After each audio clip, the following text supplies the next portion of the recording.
And for that, I'm turning to NBC's Vaughn Hillyard, who joins us now from a farm in Amana in eastern Iowa. Now, I'm going to talk a little bit more about the cars and all that kind of stuff. What's the president talking about with cows? The reference from Cows Alley comes from Alexandria Ocasio-Cortez's congressional office put out essentially a fact sheet the day that they announced the Green New Deal, in which they made reference to, well, we don't know if we'll be able to rid the country of farting cows and airplanes within the next 10 years. Obviously, the farmers that we've talked to, when they read that and when they saw that as a direct shot at their industry and blame being laid on the agricultural industry. Now, to be clear, there is no mention of the elimination of farting cows in the Green New Deal, the actual text resolution being voted on.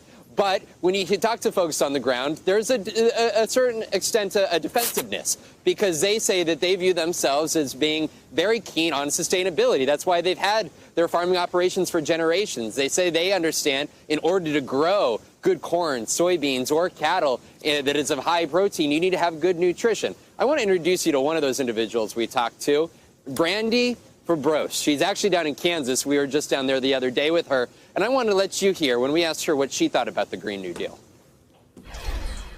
I am a big proponent of the fact that the specific Green New Deal policy proposition says that the proponents want to work with farmers and ranchers to make ag more sustainable, and they want us to work together. I'm supportive of that. I want farmers and ranchers to be part of that decision-making process and for us to have a voice in Washington.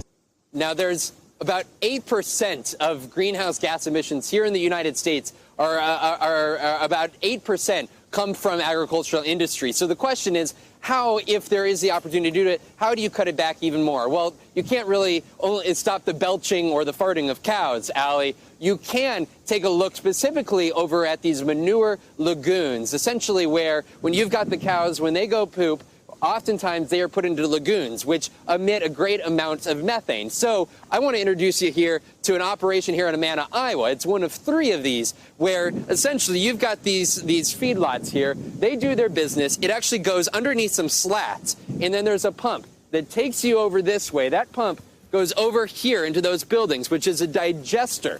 And what happens inside of there is essentially that manure is broken down. The methane is extracted. And that methane, Allie, in fact, is then used to ultimately power the town of Amana, which is just a little ways away. There's 1,400 people there, as well as a manufacturing plant by Whirlpool. So it's those cows, it's the manure from those cows ends up being turned into electricity to essentially make an entire town run. The question is, though, it's expensive. That place costs about $6 million.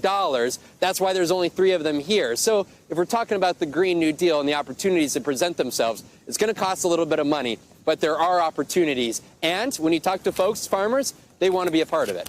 Hey there, I'm Chris Hayes from MSNBC. Thanks for watching MSNBC on YouTube. If you want to keep up to date with the videos we're putting out, you can click subscribe just below me or click over on this list to see lots of other great videos.